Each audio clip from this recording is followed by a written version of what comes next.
Clinical posting fees വർദ്ധിപ്പിച്ചതോടെ പഠനം മുന്നോട്ട് കൊണ്ടുപോകാൻ കഴിയാത്ത സ്ഥിതിയിലാണ് സംസ്ഥാനത്തെ പാരാമെഡിക്കൽ വിദ്യാർത്ഥികൾ. BSc മെഡിക്കൽ ലാബ് ടെക്നീഷ്യൻ വിദ്യാർത്ഥികളുടെ പരിശീലന ഫീസ് പ്രതിവർഷം 1000 രൂപയിൽ നിന്ന് 10,000 രൂപയാക്കി വർദ്ധിപ്പിച്ചതോടെ ആയിരക്കണക്കിന് വിദ്യാർത്ഥികളാണ് പ്രതിസന്ധിയിലായിരിക്കുന്നത്. ഉദ്യോഗസ്ഥർ മുതൽ മന്ത്രിമാർ വരെയുള്ളവരെ നേരിൽ കണ്ട് സാഹചര്യം ബോധിപ്പിച്ചിട്ടും വർദ്ധിപ്പിച്ച ഫീസ് കുറയ്ക്കുന്നതിനാവശ്യമായ ഒരു നടപടിയും ആരും കൈക്കൊണ്ടില്ല എന്ന് വിദ്യാർത്ഥികൾ പറയുന്നു. BSc MLT വിദ്യാർത്ഥികൾക്ക് എല്ലാ വർഷവും 2 മാസത്തേക്ക് ക്ലിനിക്കൽ പോസ്റ്റിംഗ് ഇനത്തിൽ ഒരു നിശ്ചിത തുക ഈ പരിശീലനം നടത്തുന്ന സർക്കാർ ആശുപത്രികളിൽ അടയ്ക്കേണ്ടതുണ്ട്. 2021 വരെ 1000 രൂപയായിരുന്നു പ്രതിവർഷം ഈ ഫീസെങ്കിൽ അതിനുശേഷം 10,000 രൂപയാക്കി സർക്കാർ ഈ ഫീസ് വർദ്ധിപ്പിച്ചു. 10 മടങ്ങിൻ്റെ വർധന. ഈ ഫീസ് തങ്ങൾക്ക് താങ്ങാനാകുന്നില്ല എന്നാണ് വിദ്യാർത്ഥികളുടെ പരാതി. ഉന്നത വിദ്യാഭ്യാസ വകുപ്പിന് കീഴിൽ പ്രവർത്തിക്കുന്ന centre for professional and advance studies കോളേജുകളിലെ വിദ്യാർത്ഥികൾക്കാണ് പരിശീലനത്തിനായി സർക്കാർ ആശുപത്രികളിൽ ക്ലിനിക്കൽ പോസ്റ്റിംഗിന് അനുമതിയുള്ളത്. 4 വർഷത്തെ കോഴ്സിൽ അവസാന 3 വർഷം ക്ലിനിക്കൽ പരിശീലനം നിർബന്ധം. 2ാം വർഷം മുതൽ പ്രതിവർഷം 2 മാസം വീതമാണ് ക്ലിനിക്കൽ പോസ്റ്റിംഗ് ചെയ്യേണ്ടത്. 2021 ഓഗസ്റ്റിൽ ക്ലിനിക്കൽ പോസ്റ്റിംഗ് ചെയ്യുന്ന ആശുപത്രികളിൽ അടയ്ക്കേണ്ട ഫീസ് 1000 രൂപയിൽ നിന്ന് 10,000 രൂപയാക്കി സർക്കാർ വർദ്ധിപ്പിച്ചു. പ്രതിമാസം 5000 എന്ന നിരക്കിലാണ് വർധന. 80,820 രൂപയാണ് ഓരോ വർഷവും വിദ്യാർത്ഥികളിൽ നിന്ന് ഫീസായി ഈടാക്കുന്നത്. അതിനു പുറമെ സ്പെഷ്യൽ ഫീസും എക്സാം ഫീസും അടയ്ക്കുന്നുണ്ട്. ക്ലിനിക്കൽ പോസ്റ്റിംഗ് ഫീസ് കൂടി വർദ്ധിപ്പിച്ചതോടെ പഠന ചിലവ് താങ്ങാനാകാത്ത സ്ഥിതിയിലാണ് വിദ്യാർത്ഥികളിൽ ബഹുഭൂരിഭാഗവും. സ്ഥിരമായിട്ട് വരുമാനം ഇല്ലാത്ത ഒരു വീട്ടിൽ നിന്ന് വരുന്നവരാണ് ഞങ്ങൾ എല്ലാവരും തന്നെ. അപ്പോൾ ഈ ഒരാളുടെ വരുമാനത്തിൽ നിന്ന് മാത്രം വരുന്ന ഈ കുട്ടികൾക്ക് ഇത് ഒട്ടും താങ്ങാൻ പറ്റാത്തതാണ്. അപ്പോൾ ഇങ്ങനെ പെട്ടെന്നൊരു ഇത് വരുമ്പോഴത്തേക്കും നമ്മളെ കൊണ്ട് ആർക്കും ഈ ഒരു പൈസ അടയ്ക്കാൻ പറ്റുന്നതല്ല. പ്രാഥമിക ആരോഗ്യ കേന്ദ്രങ്ങളിലും താലൂക്ക് ആശുപത്രികളിലുമാണ് വിദ്യാർത്ഥികൾക്ക് ക്ലിനിക്കൽ പോസ്റ്റിംഗ് നൽകുന്നത്. ഇവിടങ്ങളിലെ ഹോസ്റ്റൽ വാടക കൂടിയാകുമ്പോൾ വിദ്യാർത്ഥികൾക്ക് ഇരട്ടി പ്രഹരമാകും.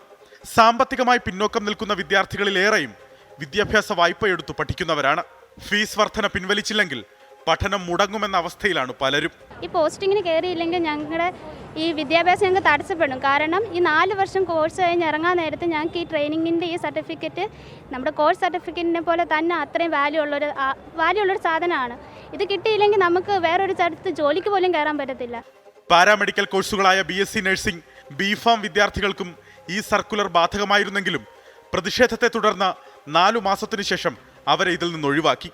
അപ്പോഴും മെഡിക്കൽ ലാബ് ടെക്നീഷ്യൻ കോഴ്സ് പഠിക്കുന്ന വിദ്യാർത്ഥികൾക്ക് ക്ലിനിക്കൽ പോസ്റ്റിംഗിന് അടയ്ക്കേണ്ട ഫീസ് 10,000 എന്നതിൽ ഒരു മാറ്റവുമില്ലാതെ തുടരുന്നു. നിവേദനങ്ങളും പരാതികളും കൊടുത്ത് ഈ കുട്ടികൾ മടുത്തു. ആരോഗ്യമന്ത്രിയെ നേരിൽ കണ്ട് അവരുടെ അവസ്ഥ വിശദീകരിച്ചിട്ടുണ്ട്. ആരോഗ്യമന്ത്രിയുടെ അടിയന്തര ഇടപെടൽ ഈ വിഷയത്തിൽ ഉണ്ടായില്ല എങ്കിൽ ഈ വിദ്യാർത്ഥികളിൽ പലരുടെയും പഠനം പാതി വഴിയിൽ മുടങ്ങും. അലക്സ് റാം മുഹമ്മദ്, 24, തിരുവനന്തപുരം. പൊതുജനം കഴുതയല്ല സാർ. പഠനച്ചിലവ് താങ്ങാനാവാതെ വലിയ പ്രതിസന്ധിയിലാണെന്ന വിദ്യാർത്ഥികളുടെ പ്രതികരണങ്ങൾ നമ്മൾ കേട്ടു. സർക്കാരിന്റെ അടിയന്തര ഇടപെടൽ ഉണ്ടായേ മതിയാകൂ എന്നാണ് അവർ പറയുന്നത്. കേൾക്കാം ചില പ്രതികരണങ്ങൾ കൂടി. 1000 എന്നുള്ളത് 10,000 വെച്ച് 3 വർഷത്തേക്ക് ആകുമ്പോഴത്തേക്ക് 30,000 ആയി. 3,000 അടച്ച് പഠിച്ചുകൊണ്ടിരുന്നതാണ് ഇത്രയും നാളും. അതിപ്പം 30,000 ആയി. ഇപ്പം ഞങ്ങൾ ഈ കോഴ്സ് 3.5 ലക്ഷം രൂപ കൊടുത്താണ് പഠിക്കുന്നത്.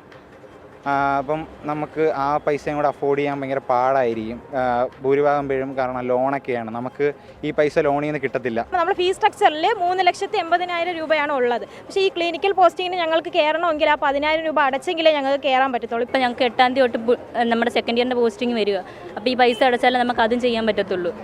അതിൻ്റെ കൂടെ തന്നെ നമുക്ക് ഈ സെമ്മിലെ ഫീസ് തന്നെ ഒരു 54,000 രൂപ അടുത്ത് വരുന്നുണ്ട്. ഈ 10,000 54,000 വരുമ്പോഴത്തേക്കിന് 60,000 മേലെ പോകുന്നുണ്ട്.